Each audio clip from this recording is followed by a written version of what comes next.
Hello friends, good morning. आज मैं आपके लिए लेकर आया हूँ कक्षा 12 के पूरी किताब के बहुत ही इम्पोर्टेंट बहुविकल्पीय प्रश्न। सबसे पहला प्रश्न है कि जब प्रकाश की एक किरण ग्लास स्लैब में प्रवेश करती है तो इसकी तरंग दैर्घ्य बढ़ती है, घटती है, अपरिवर्तित रहती है या फिर इनमें से कोई नहीं, नन ऑफ दिस। तो यहाँ पर जब भी प्रकाश की किरण एक माध्यम से दूसरे माध्यम में जाती है, यानी प्रकाश की किरण जब वायु से ग्लास स्लैब में जा रही है तो इसकी तरंग दैर्घ्य हमेशा घटेगी। तो इसका ये ऑप्शन करेक्ट हो जाएगा। यदि एक फोकस दूरी समान फोकस दूरी एफ के दो अभिसारी लेंस हैं जो एक दूसरे के संपर्क में रखे हों, तब इनके संयोग की फोकस दूरी क्या होगी? क्योंकि यहाँ पे जो फोकस दूरी है वो समान है, तो यहाँ पर हम इसे इस तरह से सॉल्व कर सकते हैं। दो लेंसों की संयुक्त फोकस दूरी का जो सूत्र होता है वो होता है 1/f बराबर 1/f1 प्लस 1/f2। और यहाँ पर हमें दिया हुआ है कि f1 और f2 की जो वैल्यू है वो आपस में बराबर है। तो यहाँ पर हम जब वैल्यू लगाएंगे 1/f, इसे हम f डैश मान लेते हैं, प्लस 1/, ये भी फोकस दूरी समान है, तो हम जब प्लस करेंगे तो आ जाएगा 2/f। और f डैश का यदि हम व्युत्क्रम कर दें तो यहाँ पर आ जाएगा f/2। तो यहाँ पर f/2 वाला ऑप्शन करेक्ट है। ब्रूस्टर का नियम है, ब्रूस्टर का नियम होता है n बराबर 10 IP, या फिर n का मतलब होता है अपवर्तनांक। अपवर्तनांक को म्यू से भी प्रदर्शित कर सकते हैं। निम्नलिखित में से किस तरंग की तरंग दैर्घ्य न्यूनतम होती है? तो गामा किरणों की जो तरंग दैर्घ्य होती है वो न्यूनतम होती है। समतल दर्पण की वक्रता त्रिज्या होती है, समतल दर्पण की वक्रता त्रिज्या और फोकस दूरी दोनों ही वैल्यू अनंत होती है। अगर यहाँ पर फोकस दूरी पूछेगा तो समतल दर्पण की फोकस दूरी भी अनंत होगी और वक्रता त्रिज्या भी अनंत होगी। एक उत्तल लेंस के ऊपरी अर्ध भाग को काले रंग से रंग दिया जाता है, तो इसके द्वारा बनने वाले प्रतिबिंब का आकार बढ़ेगा कि घटेगा, तीव्रता कम होगी या फिर इनमें से कोई नहीं। तो यहाँ पर जब भी हम किसी उत्तल लेंस के ऊपरी पृष्ठ को पेंट कर देते हैं तो उससे आकार पर कोई फर्क नहीं पड़ता है, केवल उसकी तीव्रता पे फर्क पड़ता है, यानी तीव्रता कम हो जाएगी। एक लेंस जिसका अपवर्तनांक 1.5 है, वायु में फोकस दूरी 20 सेंटीमीटर है, तो हमें इस लेंस की फोकस दूरी बतानी है। तो यहाँ पर इस लेंस की फोकस दूरी का जो फॉर्मूला बनेगा 1/f बराबर μ-1 इंटू 1/f1। तो यहाँ पर इस फॉर्मूले के द्वारा जब हम इसे हल करेंगे तो फोकस दूरी इसकी अनंत हो जाएगी, क्योंकि 1/0 आएगा। विद्युत परिपथ के किसी बिंदु पर सभी धाराओं का बीजगणितीय योग शून्य होता है। ये किरचॉफ का पहला नियम है, जिसके अंतर्गत विद्युत परिपथ में किसी भी संधि पे मिलने वाली सभी धाराओं का बीजगणितीय योग शून्य होता है। किलोवाट घंटा मात्रक है, किलोवाट घंटा जिसे हम बोलते हैं kWh, और ये बराबर होता है 1 यूनिट के, और यह मात्रक होता है ऊर्जा का मात्रक। अब 1 किलोवाट घंटा में जूल पूछे जा सकते हैं। 1 किलोवाट घंटा में जूल होते हैं 3.6 गुणा 10⁶ जूल। विद्युत परिपथ की शक्ति होती है, तो शक्ति का जो फॉर्मूला होता है वो होता है P बराबर W/T। अब W बराबर होता है VIT, T से T कैंसिल हो जाएगा। यदि हम ओम का नियम लगाएं, ओम के नियम में ओम का नियम होता है V बराबर IR। यदि हम I का मान निकालेंगे तो B/R हो जाएगा, B इंटू B, B²/R। तो यहाँ पर शक्ति का जो फॉर्मूला होगा वो थर्ड ऑप्शन होगा, V²/R। लेंज का नियम संबंधित है, तो लेंज का नियम संबंधित है आवेश से, द्रव्यमान से, ऊर्जा से, तो ये ऊर्जा से संबंधित होता है। चल कुंडली धारा मापी की सुग्राह्यता बढ़ाई जा सकती है, तो चल कुंडली धारा मापी की सुग्राह्यता उसकी कुंडली का क्षेत्रफल बढ़ा के बढ़ाई जा सकती है। किसी कुंडली से स्वप्रेरकत्व की माप होती है, स्वप्रेरकत्व की जो माप होती है वो उसके जड़त्व की माप होती है। मुक्त आकाश का परावैद्युतांक होता है, यानी ε0 का जो मान होता है वो कितना होता है 8.85 गुणा 10⁻⁻12। अब यदि मात्रक पूछा जाएगा तो कूलम स्क्वायर प्रति न्यूटन मीटर स्क्वायर। मात्रक भी इंपॉर्टेंट है, इसकी माप भी इंपॉर्टेंट है और इसकी वैल्यू भी इंपॉर्टेंट है। अगला जो क्वेश्चन है वो है 64 सामान्य बूंदें जिनमें प्रत्येक की धारिता 5 माइक्रोफैराड है मिलकर एक बड़ी बूंद बनाते हैं, बड़ी बूंद की धारिता ज्ञात कीजिए। तो बड़ी बूंद की धारिता, बूंद वाला जो क्वेश्चन है, सबसे पहले हम मान लेते हैं कि बड़ी बूंद का आयतन है 4/3 पाई आर क्यूब बराबर 64 गुणा छोटी बूंद का आयतन हो जाएगा 4/3 पाई आर क्यूब। तो इससे आर क्यूब की जो वैल्यू आ जाएगी वो आएगी 64 इंटू आर क्यूब। यदि हम इसे क्यूब के रूप में लिखें तो हम लिख सकते हैं 4r का क्यूब। क्यूब से क्यूब की हम यहाँ पर तुलना करेंगे तो आर की वैल्यू आ जाएगी 4 इंटू आर।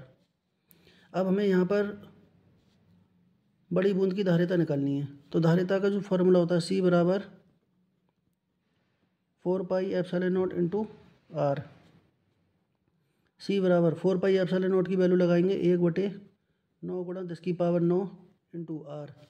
अब यहाँ पर आर की जो वैल्यू है वो तो हमें दी नहीं है, लेकिन हमें धारिता इसकी दी हुई है। तो हम इसे इस तरह से सॉल्व कर सकते हैं। बड़ी बूंद की जो त्रिज्या होगी, जहाँ पे धारिता होगी, वो बराबर हो जाएगी 4 इंटू छोटी बूंद की। तो 4 इंटू सी की जो वैल्यू हमें दी हुई है 5 माइक्रोफेरेड, 4 गुणा 5 हो जाएगा 20 माइक्रोफेरेड। तो यहाँ पे 20 माइक्रोफेरेड वाला करेक्ट है। एक कूलम आवेश कितने ESU के बराबर होता है? तो इसका पहला ऑप्शन करेक्ट है।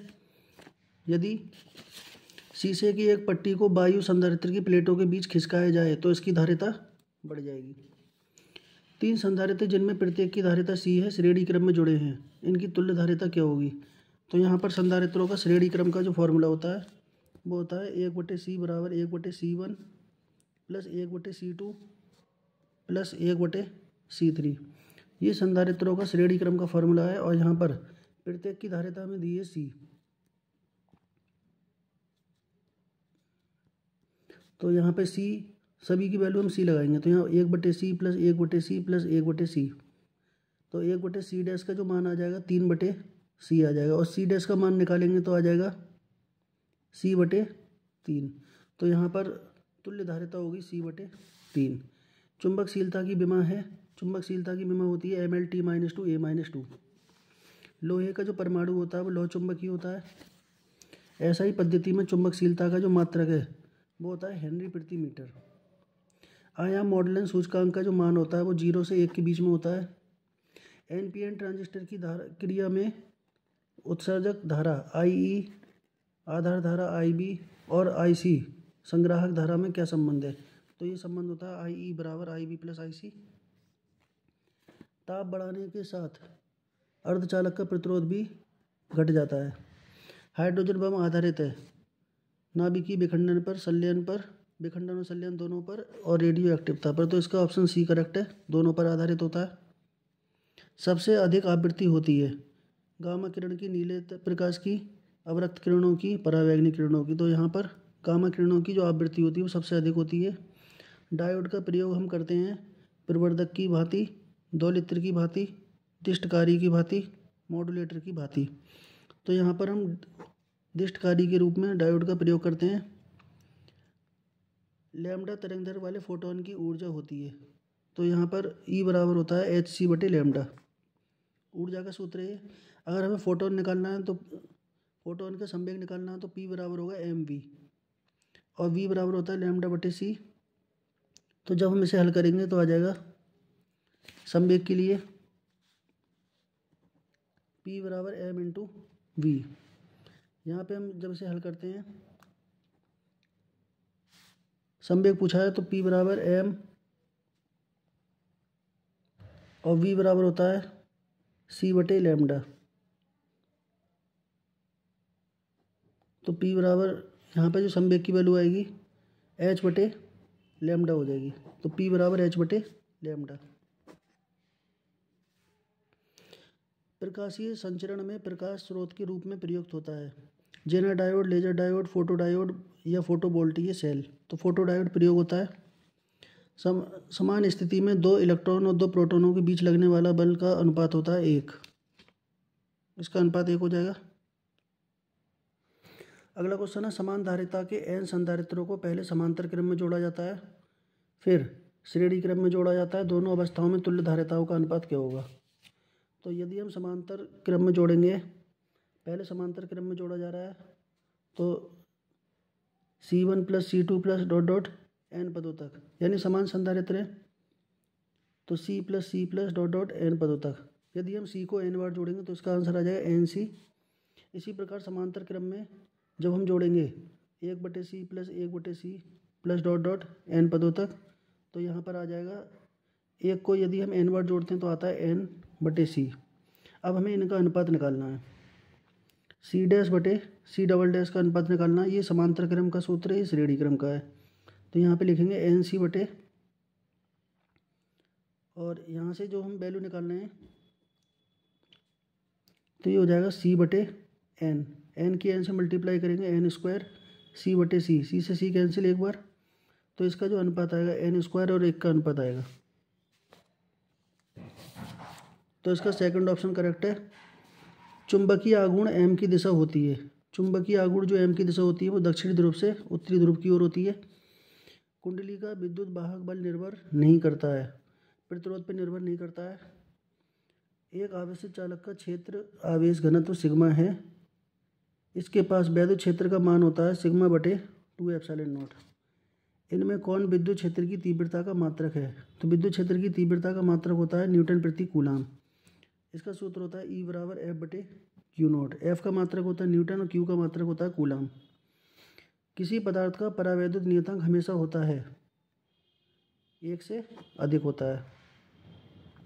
किलोवाट घंटा मात्रक होता है ऊर्जा का। यदि आपको 1 ओम के 3 प्रतिरोध दिए गए हैं तो इनके संयोजन से न्यूनतम प्रतिरोध प्राप्त किया जा सकता है। न्यूनतम प्रतिरोध का मतलब होता है यदि हम समांतर क्रम में जोड़ेंगे तो न्यूनतम प्रतिरोध प्राप्त होगा। समांतर क्रम के फॉर्मूले से इसका मान 1/3 हो जाएगा। दिए गए परिपथ में A और B के बीच में तुल्य प्रतिरोध बताइए। A और B के बीच में तुल्य प्रतिरोध निकालना है। ये दोनों श्रेणी क्रम में है जिसका मान हो जाएगा 4 ओम। ये दोनों भी श्रेणी क्रम में 4 ओम। 4 ओम और 4 ओम के प्रतिरोध समांतर क्रम में है तो समांतर क्रम का फॉर्मूला लगाएंगे दो प्रतिरोधों के लिए R1 प्लस R2, यानी 4 × 4 4 + 4, तो ये हो जाएगा 16/8 बराबर 2 ओम। तो यहाँ पर 2 ओम का ऑप्शन करेक्ट हो जाएगा। ध्रुव प्रबलता का ऐसा ही मात्रक है एम्पियर मीटर।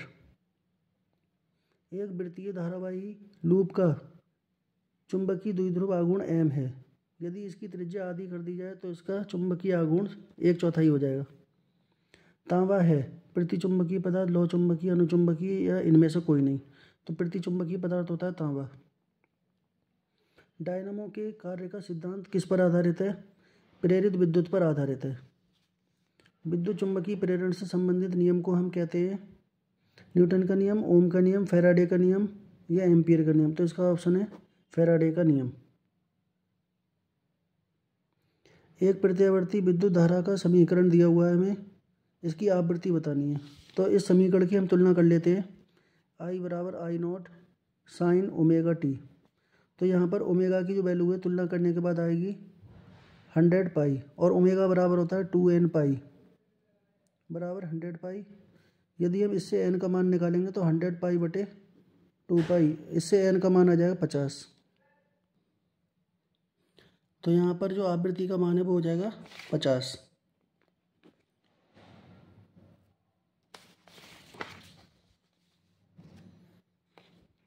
शीर्ष धारा I0 और वर्ग माध्यमूल मान IRMS में संबंध है। तो इसका जो फॉर्मूला होता है वो होता है IRMS बराबर I0/√2।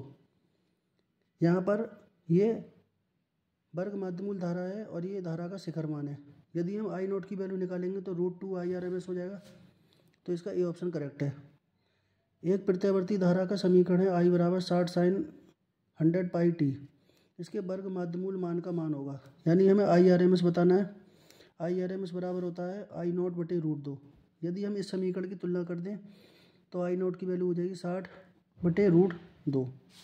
तो इसका ए ऑप्शन करेक्ट है। निम्नलिखित में से कौन सी विद्युत चुम्बकीय तरंगें वाले गुण प्रदर्शित करती है? तो गामा किरणें जो ऐसी होती हैं जो विद्युत चुम्बकीय तरंगों का गुण प्रदर्शित करती हैं। निम्नलिखित में कौन सी विद्युत चुम्बकीय तरंगें नहीं हैं? एल्फा, गामा, अवरक्त और एक्स किरणें। तो इनमें से एल्फा किरणें होती हैं जो विद्युत चुम्बकीय नहीं होती हैं। जब प्रकाश कांच में प्रवेश करता है तो इसकी तरंग दैर्घ्य घटती है, बढ़ती है? तो इसकी तरंग दैर्घ्य घट जाती है। मृग मरीचिका का कारण है पूर्ण आंतरिक परावर्तन। प्रकाश किरण के तीखे कोर पर मुड़ने की घटना को हम कहते हैं विवर्तन। प्लांक नियतांक का विमा है तो ये होती है ml/t-1। निम्नलिखित में से कौन से वैज्ञानिक ने क्वांटम सिद्धांत का प्रतिपादन किया? तो ये सिद्धांत का प्रतिपादन किया था प्लांक ने। किसी परमाणु का नाभिक बना होता है, नाभिक में हमेशा न्यूट्रॉन और प्रोटॉन होते हैं, जिसके कारण नाभिक धनावेशित होता है। द्रव्यमान ऊर्जा के समतुल्य है, यही संबंध है। इसमें सही संबंध में बताना है तो ये समीकरण होती है आइंस्टीन की द्रव्यमान ऊर्जा समीकरण। आइंस्टीन की द्रव्यमान ऊर्जा समीकरण भी पूछी जा सकती है। तो आइंस्टीन का जो द्रव्यमान ऊर्जा समीकरण है वो होता है E=mc²। तो ये ऑप्शन इसका करेक्ट है। दशमिक संख्या डेसिमल नंबर दिया हुआ 25 का निम्नलिखित में द्विआधारी यानी बाइनरी नंबर क्या होगा? तो किसी भी संख्या का हमें बाइनरी निकालने के लिए पता होना चाहिए 25। पहले 25 को हम 2 से डिवाइड करते हैं, 12 बार कट जाएगा। यहाँ पे लासा बचा, जो इसका शेषफल बचेगा वो बचेगा 1। फिर हम 2 से डिवाइड करेंगे 6 बार, शेषफल बचा 0। फिर 2 से डिवाइड करेंगे 3 बार, शेषफल बचेगा 0। फिर हम 2 से डिवाइड करेंगे 1 बार, शेषफल बचेगा 1। तो यहाँ पर 1, यहाँ से हम शुरू करेंगे 1 0 0 1, नीचे से ऊपर की तरफ चलते हैं 1 0 0 1, और यहाँ पे आधार इसका 2 हो जाएगा। तो इसका जो बाइनरी इसका जो डेसिमल है, बाइनरी डेसिमल 1001 की पावर 2।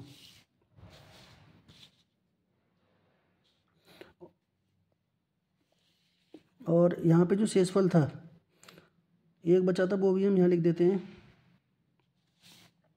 तो इसका ये ऑप्शन करेक्ट है। जर्मेनियम क्रिस्टल को एन टाइप अर्धचालक बनाने के लिए आवश्यक अपद्रव्य परमाणु की जो संयुक्ता होनी चाहिए वह है 5 संयोजी होना चाहिए, और पी टाइप में 3 संयोजी होना चाहिए। ट्रांसफार्मर में नियत रहने वाली भौतिक राशि है, आवृत्ति नहीं बदलती है ट्रांसफार्मर की। 1 गैल्वेनोमीटर का प्रतिरोध G है, मुख्य धारा का 1% गैल्वेनोमीटर में प्रवाहित हो रहा है, इसके लिए शंट का प्रतिरोध होना चाहिए। तो यहाँ पर 1% कम हो रहा है, इसका मतलब 99% हो रहा है। तो यहाँ पर G/99। किसी वृत्ताकार कुंडली में धारा प्रवाहित हो रही है, यदि कुंडली की त्रिज्या दोगुनी कर दी जाए तो उसके केंद्र पर चुंबकीय क्षेत्र की तीव्रता का मान हो जाएगा आधा। तो दोस्तों वीडियो कैसी लगी प्लीज़ लाइक और कमेंट करके ज़रूर बताना। यदि आप चैनल पर नए हैं तो चैनल को लाइक और सब्सक्राइब जरूर करें। धन्यवाद।